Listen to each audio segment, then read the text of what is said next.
Hey, good morning, everyone.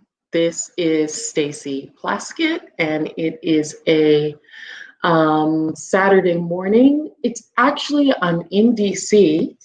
Yesterday was the March on Washington. Not as many people as would be at a regular march. However, I think people were concerned about social distancing. A lot of other issues are going on, so attendance might have been a little down. A lot of discussion was placed on the families that have had losses to gun violence. And I know that that's something that we are really dealing with right now in the Virgin Islands. I just have so many prayers to the families of gun violence victims. I know that our office has really tried to partner and ensure that our federal partners are on the ground and available if our Virgin Islands Police Department, to work with them as much as possible, whether that's DEA or the FBI. So many of those federal law enforcement partners.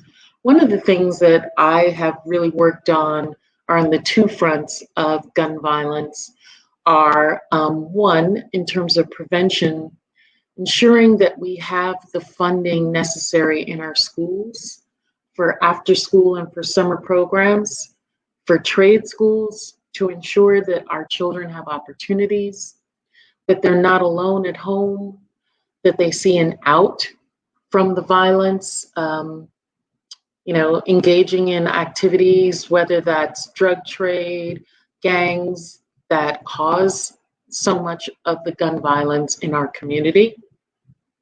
And then even ensuring that the Coast Guard and others have sufficient funding, because we know that a lot of this is ultimately about drug trafficking. And so we've got to close our borders. When I came into office, I heard this startling statistic that as the federal government was closing off and really kind of shrinking the amount of drugs that were coming in from the borders in Central and South, through South America, through Central America, Mexico, coming in through Texas and California, the drugs really act more like an amoeba and had moved more of it over to the Virgin Islands and to Puerto Rico. Whereas at one point we accounted for maybe 11% of the drugs that came into the United States. We're now closer to 17% of the drugs through our small little islands. And so we really need to work on that. But this has been a really rough few months, hasn't it, everybody? Where we have really had to call on God and one another, whether it's because of the pandemic, the gun violence, social unrest that's happening in this country. I've just been inspired by Jacob Blake's family, his mom and his dad and his incredible sister, and their words really echo how I feel. And then also hearing the news about Chadwick Boseman.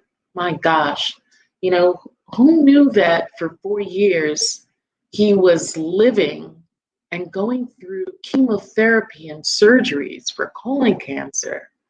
He played so many dignified Black men in that career that he had. And he really embodied it in his own life, that strength that he had. So I'm really excited because we're going to do something a little different today. We don't have our usual guests that are on.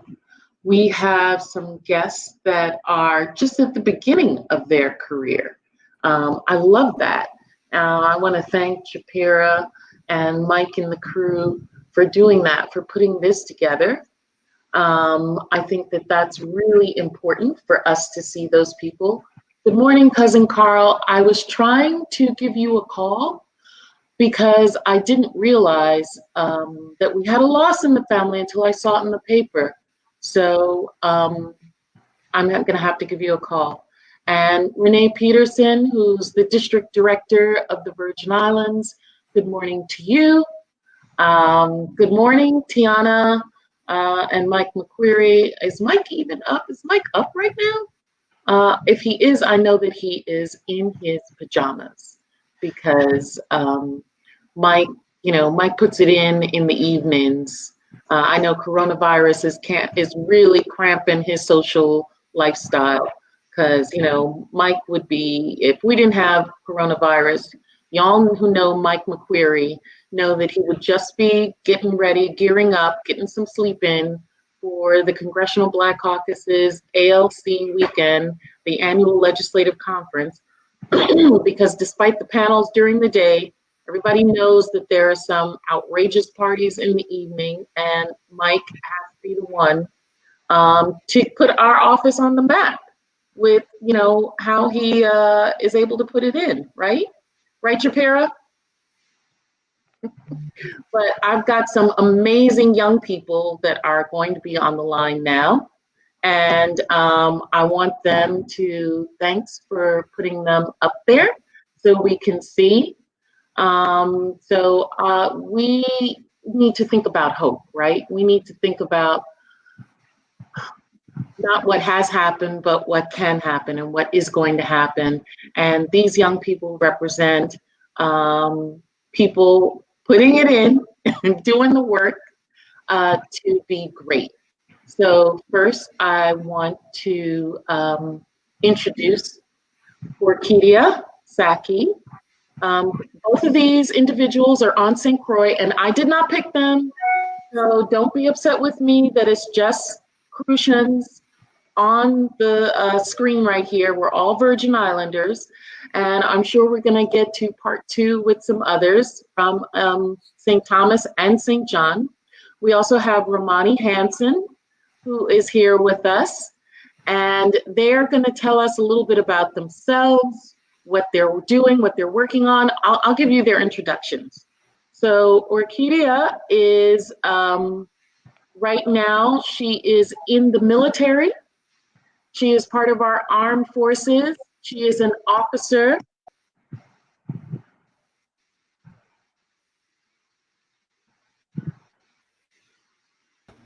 We're having a bit of a technical difficulty. Please hold.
So while we have the Congresswoman getting her camera together, we're going to have our guests introduce themselves. First up, we have Orquídea, and then we're going to...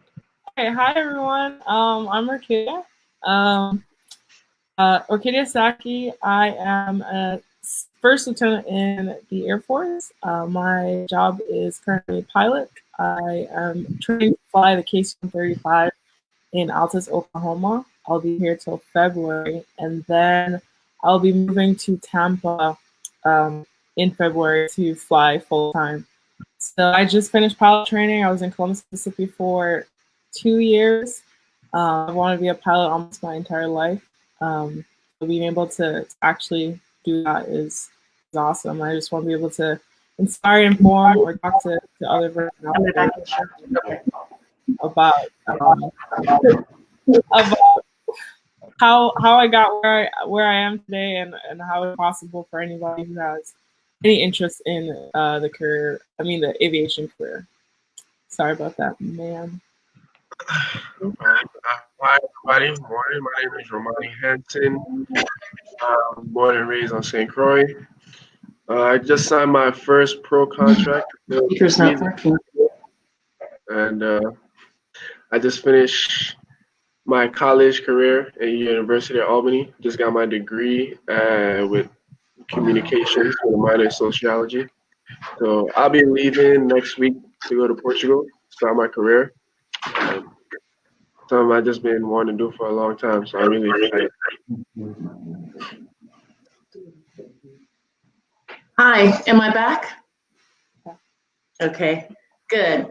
So, but you guys didn't just, you talk about what you're doing now, but you didn't just arrive there. There was a journey for you guys to get where you are. Romani, you want to talk about, you don't just end up waiting to go to Portugal to play basketball professionally. I thought it was amazing that you decided to leave the Virgin Islands to seek out opportunity. Tell us about that decision and why you made it. It was a tough decision. Now, where were you when you made this decision to leave St. Croix? I was actually in New York. I had just finished a basketball camp at Syracuse, and I did really good there. So I've been wanting to move to pursue basketball for a while. And once I had that good camp, I was like, this is like the push that I needed to finally like decide to move. So I moved to New York my senior year in high school. Actually pretty late, but I made it work. So yeah, my senior. Family, what did you do? I live with my aunt in New York. Okay. I went to Mount St. Michael Academy. It's one of Where in New York is that? The Bronx. Oh, in the boogie down. Yeah. So talk about, you're making a transition from being in the VI, and then you're like in the city, right?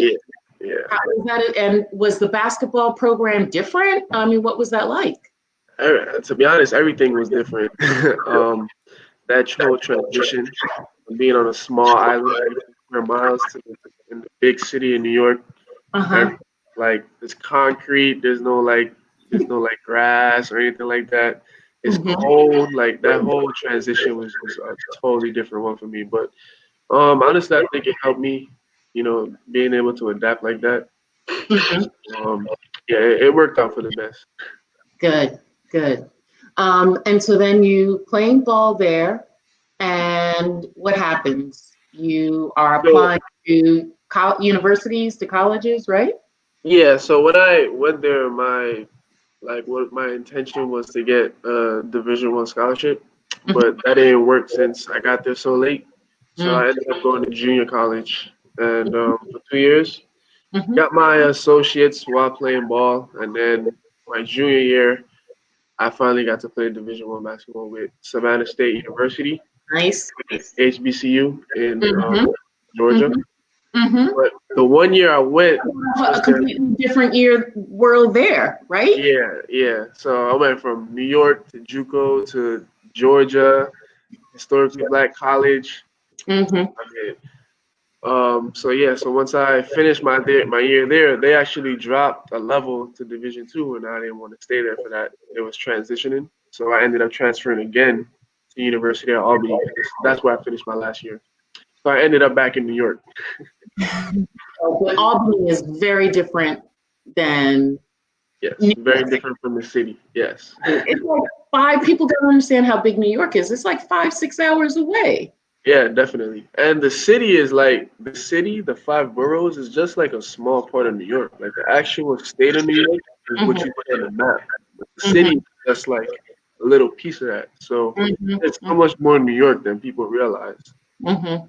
So do you know one fact about the Bronx? What makes the Bronx physically different than any other borough in New York City? I don't know, to be honest.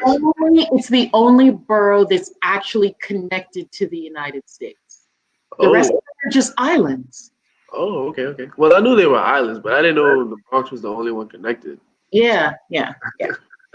So you're waiting now. When do you leave? Next week, Wednesday.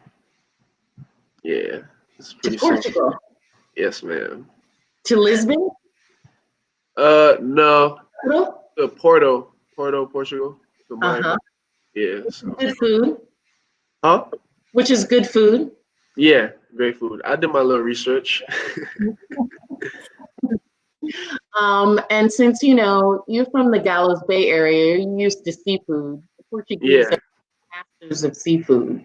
So you Yes. should be right at home. Yeah, right at home. What's your degree in? Mass communications with a minor in sociology. Okay, okay. Yeah. And Orchidia, Yes. Miss Saki, tell us about your journey. So I would say, my senior year, I started looking, or junior year, looking seriously at colleges that would allow me to major in like aeronautical science or some type of engineering so I can be a pilot. And so Mhm. I found Embry-Riddle in Daytona Beach, which is kind of a famous one that people know. But they're so expensive. They're so expensive. And so I also found the Air Force Academy, which most people don't understand what it is. It's similar to West Point. If you know what that is, the Army, it's a military academy. And so I found the Air Force Academy and I applied. I got a nomination from at the time. And yeah, Ms. Donna Christian, and she was like, "Hey, you got in," and I was like, "Oh my gosh, like I'm so excited!" Whatever. This was like I had to go to Colorado, which like just night and day, kind of similar to Romani's experience. Where it was cold. Like I went from some place where everyone looked like me to where like no one looked like me. Like our class of 1,100, there were 17 Black girls, and so it was just like night and day. And so that was a really rough transition, and just being far from family. It was tough. The first year was to be like really tough, and it was. But I did my next 3 years after that. I initially didn't get a pilot slot. I majored in behavioral science, which is essentially psychology. And I initially was slated to do something else in the Air Force, and then I got a pilot slot, and so that was just like dream come true. And then I moved to Columbus, Mississippi, started pilot training in Mississippi. huh? Mississippi. Yes, yes. It is. It was either Mississippi, Oklahoma, or like Texas on the border. So I was like, I'll take the furthest east I can get. And so it was. I miss Columbus now that I'm in Oklahoma for sure. But so I was there from graduated May of 2018, and I got to Columbus, Mississippi, August of 2018, and I just left. And so now. Okay, but now why flying? Where did that come from? How did you end up loving flying? Well, like I feel like the first time most like Virgin Islanders go to the States is to Florida. So I was going on that trip like to Florida to see my family, and I just loved it. I was like, this is so cool. Like, who is flying this thing while like my mom's in this, like holding my hand, like terrified. I'm just like, this is so cool. So ever since then, I kind of like found out. This was the second grade. I found out like what a pilot is, what it takes to be a pilot. And so then I was just kind of like trying to align myself to make sure that I could do what it takes to get to where I am. And the Tuskegee Airmen Club, which I joined in Complex, was like a huge help. I got to go to camp in St. Thomas, Jacksonville, and I think Orlando. And at each of those camps, I got flights. I got to speak to like actual pilots from the Vermont. Like those were like integral in like one getting the exposure that I need to see like, is this really what I want to do? And so yeah. Good. Hey, so you guys are definitely getting some shout outs from people.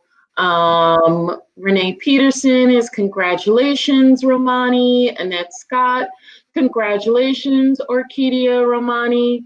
Jason Budson, who's from St. Thomas, is just so excited. It's great to hear uplifting stories like these both. What are our young people up to? And then someone said what Jason said. So you guys are really giving people life right now. This has been such a tough week. And, what you all are doing lets us know that we're going to make it through. We're going to make it through 2020 because 2020 has been in some ways the pits. Yes. Right? But, think about it. Babies are still being born. People are still getting married. Love is still around, and we still have life. Arcadia, I understand that you are flying, let me get this right, Boeing KC-135 Strata tankers. Yes. Is that right? Yes. Did my research. So basically, what that is. So essentially what it is we refuel other aircraft like in the air. So whether it's fighters or bombers or other cargo aircraft that like need fuel like on long missions, we can carry a bunch of fuel. So we load up and we refuel them in air essentially. And so that's what I'm learning to do right now. So. Awesome. So it's like you and a co-pilot and you guys are, right? I'm learning to be the co-pilot. So like it takes like 3 years to become an aircraft commander. And so I'm training to be a co-pilot so that I can eventually be an aircraft commander. Nice. And then how many years do people usually do that for? So with the military, the commitment for finishing pilot training is 10 years. So I will be in the military for 10 years. Yeah. 2 years. A lot of time, right? It was a lot of time, but I get to build my own. Love, right? It's the dream. I can't complain at all. Like I get to travel the world. Like not traveling the world now because I'm in Altus, Oklahoma, but I'll be traveling the world in a couple months. So. And then, I mean, you can stay, or a lot of people leave, and those are the pilots that we see on those commercial planes. Yeah, that's part of the kind of the plan. I'm not sure yet because doing 20 is always an option. But I'm also looking at the 10-year mark, going to the airlines or FedEx or UPS, whatever works at the time. It's always like the feeling as a Black person you get when you're walking on the plane and you look over to the left and you see that the pilot is a Black person. It's just like the pride you feel, because you know how much work they went through to do that. And to see it, if it's a Black woman, you're just like mind blowing. Right, Romani? Yes, ma'am. I mean, Black people make up like less than 2% of all pilots. And so one of the big things, because it was a really tough, I had a tough time at the academy and in pilot training, but like just going out in like my flight suit and like someone see me, oh my gosh, you're a pilot. Because usually the people that they see in flight suits don't look like me. And so I feel like that more than anything has been the factor that has allowed me to keep pushing, because it's not just about me. It's about whoever sees me and they're like, wow, I can do that too. So, Romani, what position do you play? I play forward, small forward. Really? How tall are you? 6'8". Oh, what kind of brother? So when did you know, I'm going to play basketball? Actually, growing up, I played baseball first.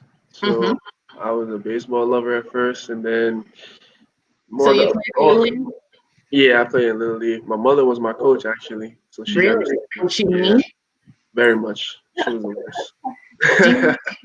I coached my oldest son's Little League team, and the parents got rid of me because they said I was too mean to the kids. Oh, wow. They could do that? Well, this was in New York. We were living in New York at the time. Okay. I was like, I'm trying to win. This is about skill sets here, Absolutely. right? Is that your mom? Yeah, definitely.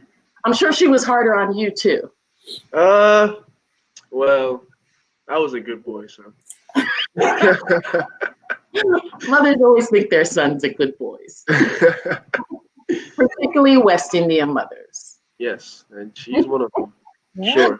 Orchidia, don't we let the boys get away with it a little bit? Absolutely. But the dads let the girls get away. Yeah, definitely. You got them wrapped. You got them wrapped, Orchidia. So tell us then what happened after baseball. How did you transition? Yeah, so when I started with baseball, I kind of picked up basketball a little later, but not too much later. So like on weekends, I had busy weekends. Like I would during the day, like around 3 o'clock, I have a baseball game. Then right after the game, I'm changing my clothes on the way to the gym for basketball games too. So I started both at kind of like a young age. And then when I got to high school, I picked up volleyball too. So I was playing 3 sports when I was in high school. And then, I felt like once, like my sophomore to junior year, I grew like 5 inches in one summer. So I felt like I kind of got too tall for baseball. So I kind of focused on basketball more. Do you still play any volleyball? I haven't played volleyball since high school. I actually played on the national team for baseball and volleyball, but never for basketball. Really?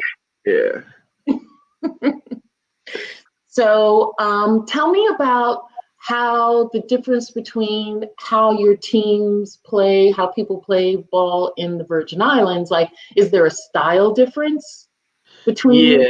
Yeah, it definitely is. Like in down here in the Virgin Islands, it's more like a running gun. Like everybody plays hard. Like it's like one speed. Like everybody goes fast. Everybody plays at 100 miles an hour. Where in the States, it's more like a change of speeds, like a slow here, and then we pick up the pace here. So it's definitely different. I would say there's more X's and O's in the States. Really, basketball down here is more like just like if you can play, you play. You just you're having fun, really. But the States, Not X's and O's. like play calls and stuff. Like people have to be in specific spots on the court. Like you just do your job. So I mean, like it's more like I just say like it's more organized in the States. But to be honest, the talent level. Freestyle. In the VI, we freestyle more. Yeah. Okay.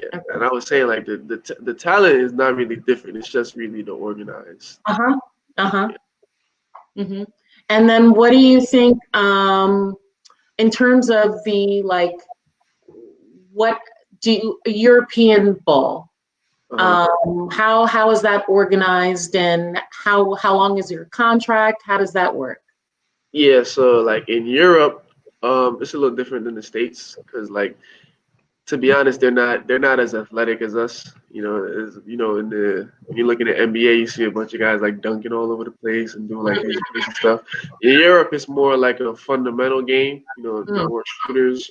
They run their system.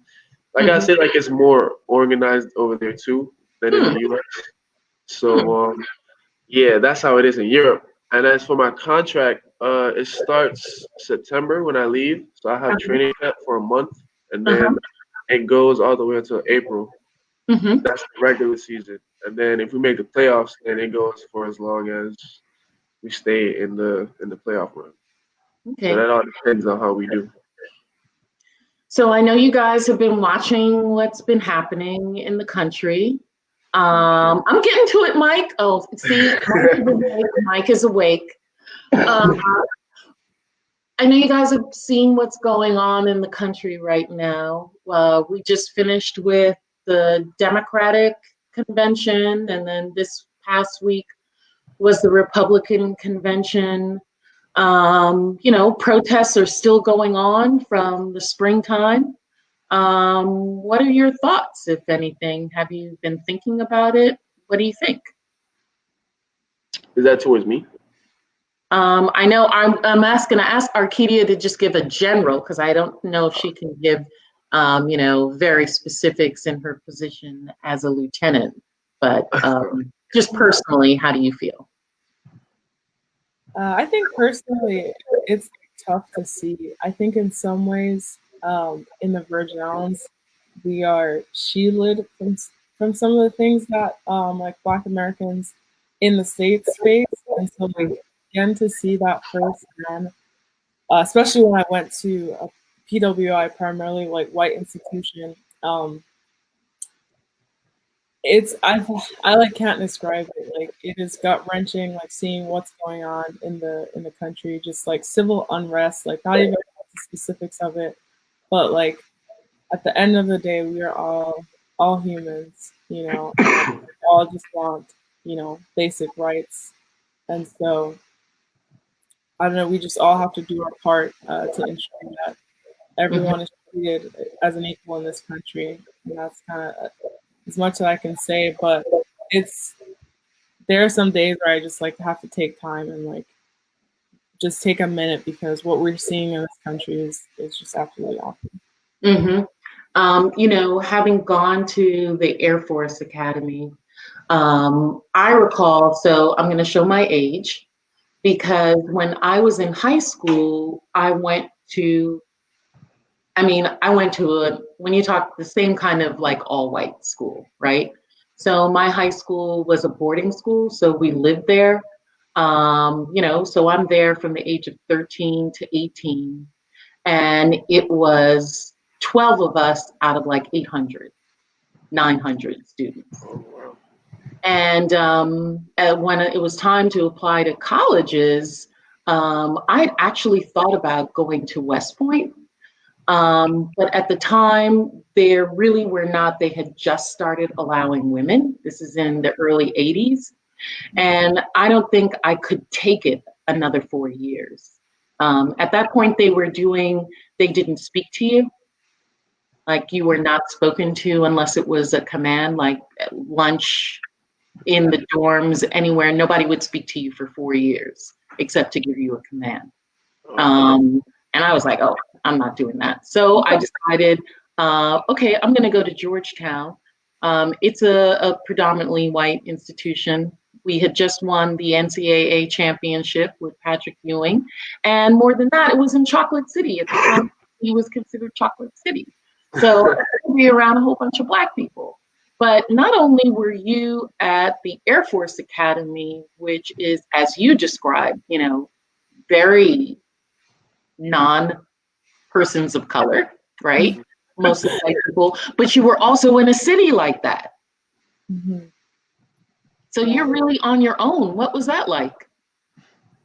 It was a really rough transition, and I'm so thankful for the Black women who I formed friendships with, who we still talk like at least once a week, because we're in the Air Force now, and as Black women, we also make up a minority in terms of officers. Like officers are primarily white men, and so we kind of just use that like sisterhood to navigate, you know, those white spaces, which like white spaces aren't necessarily like negative in and of themselves, you know, going from St. Croix where everybody's Black, you know, and not literally everyone, but, you know, being the majority to go just to have it flip, and then like experiencing like microaggressions that you've never heard before. And, you know, people assuming. What do you mean by microaggressions? Like, oh, you're here because you play sports. I'm like, the only sport I play is volleyball, and I'm not that great. Like, that is not how I got here. Or, you know, like, are you the only person that applied for the Virgin Islands? Is that why you got in? And 3 of them, actually, there are 2 other Virgin Islanders who graduated with me in the class of 2018. One is from St. Croix, the other is from St. Thomas. So I'm like, no, that wasn't the reason here, you know? Or, hey, you have an attitude. Like, that was a common theme among all my Black female friends, you know? And we're all just like, I'm like the mellowest person you'll meet, you know? So what are you talking about when you say that I have an attitude? Those are just like really small instances, and they weigh on you, you know, like when you don't feel like you are a part of the in group, you know, and you feel like you're a part of the out group. And I'm honestly, like, I would go again. I would go to the academy. Like, it taught me a lot about what the Air Force would be like, you know, and how to navigate those spaces, and also how like my mental health like intact. Sure, because those spaces are going to be there when you leave college. you now have a jump start on how to deal with them. Yeah. And I'm so glad when you talk about having that sisterhood. I'm so glad that you have that. Other women who have been through this with you, that you guys can lean on each other, have that shared experience. That's amazing. Romani, basketball, you guys are doing more than just what Laura Ingraham and on Fox News told you guys to do. When LeBron James spoke out about what's happening, she told him that news. She's a commentator on Fox News, and she told him that he needed to shut up and dribble. Just play basketball. And the president has said that you guys should just be grateful. Professional athletes should just be grateful for the opportunity. But when listening to you talk about your struggles to be able to do what you're doing, what you've been willing to sacrifice, you and your family, the work that you put in, we're grateful that you persevered and you're doing what you're doing now. But what I think is fascinating and just so uplifting is that you all, as professional athletes, are no longer acting as single actors, right? Before, it was just Colin Kaepernick, or it was just LeBron James, or it was just one or two with something on their T-shirts. You guys are acting as a collective, which is so much more powerful. Tell us about what your thoughts are and what you're going to bring, what you've seen, what your feelings are, and what you're going to bring to Portugal when you get there to play. Well, honestly, I love what the NBA have done so far with fighting all these injustices that we're seeing in our country. From the minute they got into the bubble this year, they've been wearing Black Lives Matter T-shirts. They've had it on their buses. Like they're just the professional athletes in the United States. Like they have a large fan base. So for them to showcase and broadcast, that what's happening in our country is not right, I think is amazing.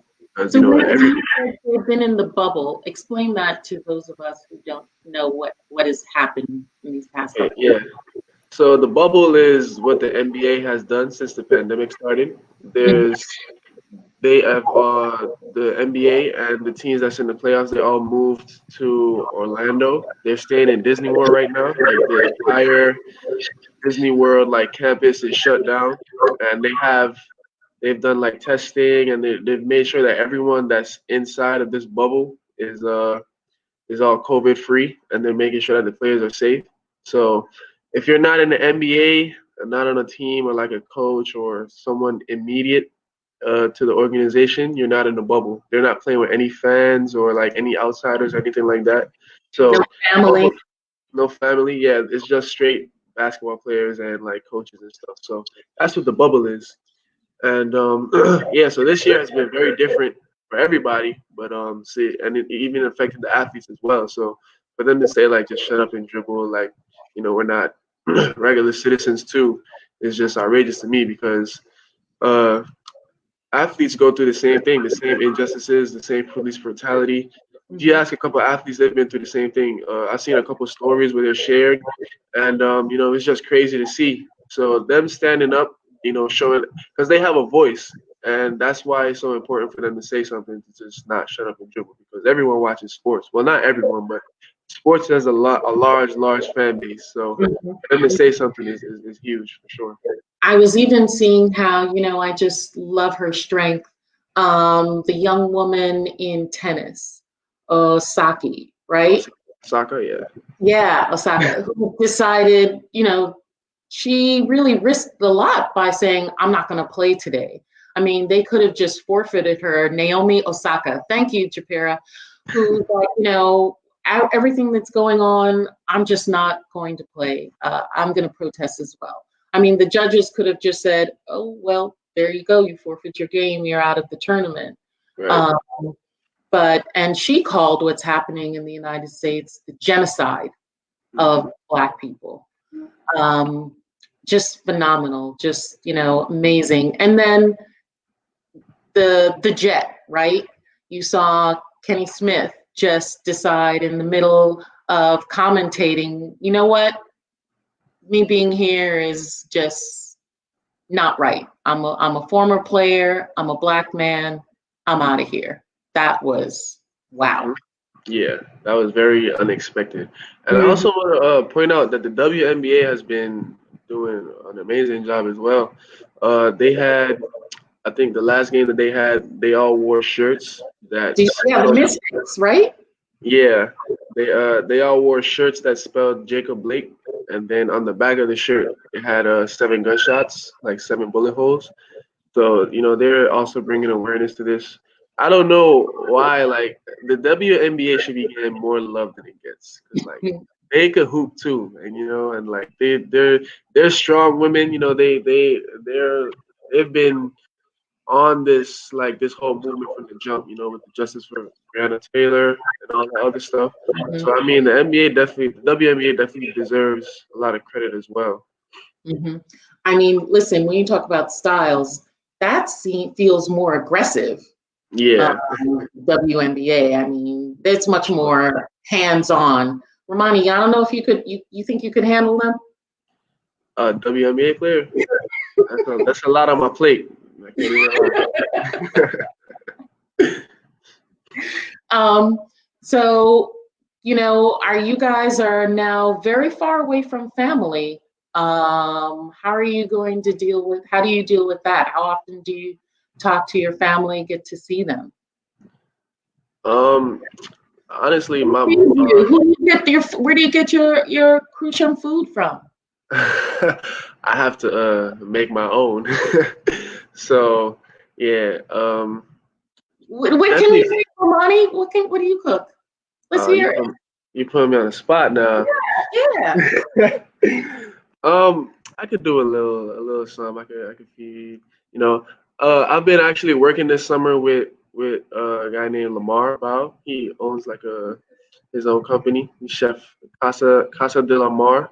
So shouts out to him. I've seen him make like a couple dishes and stuff.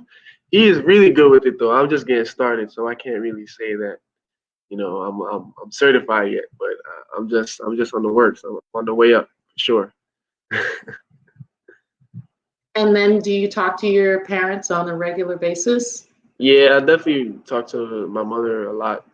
She's helped me out through like my college career and stuff. Mhm. Every day isn't being far away from home, and then I'm not gonna have a good game every day. So my mother's really been like a vocal point, in helping me continue my career. So I'm definitely thankful for her. Talk to my father too, some of my close friends. I just have like a nice circle that I could just lean on. I think that's important to have like a circle that people that you really trust and you can. Right. I mean, the fact that when you came to New York, you lived with your family, right? That definitely helped. Right. One of the things, Arcadia, I don't know if this happened to you, but in my family, I come from, on my mom's side, the Hendricks, it's a pretty large family, but the Plaskett's outside of the Virgin Islands, it's so many of us. And I recall growing up in New York, my parents always had an extra bed because somebody was always living with us. Somebody was always staying with your family. I remember after Hugo, family just that were back home on St. Croix the kids just got dispersed at other people's homes in the States. We're living with them to finish that year at school. And I recall one of my cousins, I don't think she's on here right now, but Roulette George, when she decided to go to Notre Dame in Indiana, we pulled out the phone book, found a Plaskett in the phone book in Indiana, and called them and went and, the family went and met with them to make sure that she had somebody, if something went wrong, that, would be there to get her if it was needed. What kind of, how are you keeping in touch with your family? How have they been a support network to you? So I talked to my mom. Like my mom's by far like my biggest system. Like I just call her crying all the time. Like she just knows. She's like, "What's wrong?" And so I talk to her almost every day. Both my sisters, both of them, I talk to them. a lot, and I also talk to my dad. He's always checking in on, how I'm doing. And so having that close relationship with them, like, got me through the academy, got me through, pilot training. Like, they're so supportive, and they're like, hey, like, you are Saki, like, you got this. And so that has been like huge. I've also like nothing but a blessing. I've been like privileged enough to like meet someone, if not from St. Croix, but also from also like the Caribbean. So when I was in Colorado, I met this lady at church who was from Puerto Rico, born and raised. So like she cooked seasoned rice and beans, and I was just like, oh my god, like I haven't had this in like a year. And and then when I went to Columbus, Mississippi, like I'm like, there's no Virgin Islanders here. Like this is the middle of nowhere. I'm in Kroger and I hear this lady and her daughter speaking, and I'm like, no. And so I started like following them around the store, and I was like, can I ask where you're from? And they're like, St. Croix. I was like, oh my god. And so in Mississippi. Yes. And it turned out her son went to school with my sister, so he graduated the year before me at Complex, and so I went over there. She like made seasoned rice, like did sorrow for me, like just.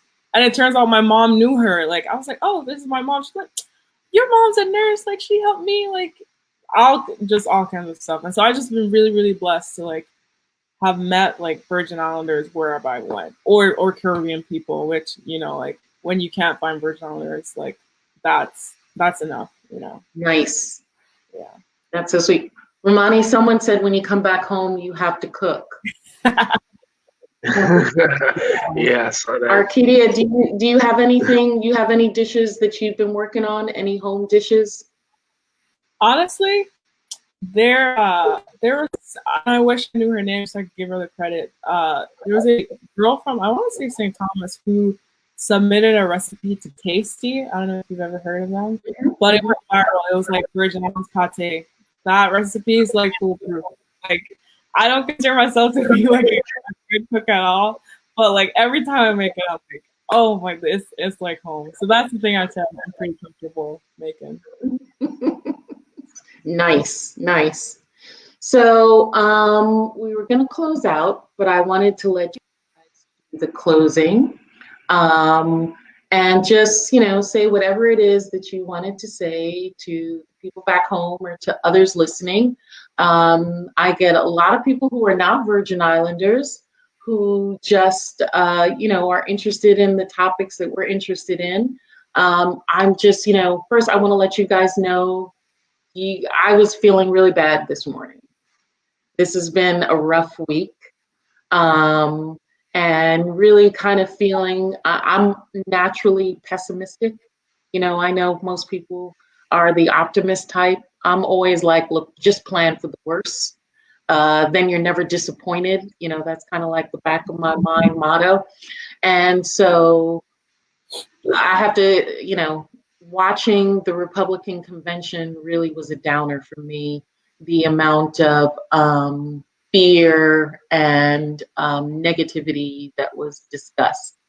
And then on top of it, late last night, my son came in and told me about Chadwick Boseman. And just to think of the fact that he was for 4 years, right, going through cancer, didn't really say anything, and was presenting us with the most amazing performances, was just really had me kind of like, damn, just damn.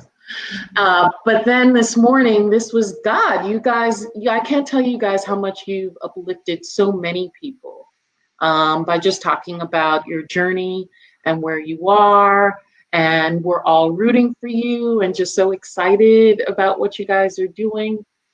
So I'm gonna let you guys close this out with whatever it is you are going to want to say. And Romani, remember to get your absentee ballot.